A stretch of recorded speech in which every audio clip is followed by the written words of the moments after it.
Installing an internal M.2 drive and M.2 backplane.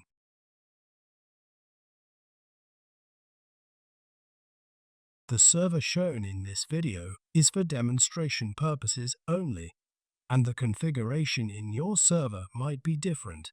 Lower the M.2 backplane into the front air baffle, and then slide it forward until it is seated in place. Fasten the screw that secures the end of the M.2 backplane to the front air baffle.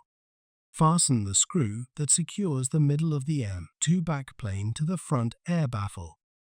Connect the M.2 cable to the M.2 backplane. Turn the latch on the cable as shown and press it down until it clicks into place. Insert the M.2 drive into the connector at an angle of approximately 30 degrees. Push the M.2 drive down until the notch catches on the lip of the retainer. Slide the retainer toward the connector to secure the M.2 drive in place. Reinstall the front top cover.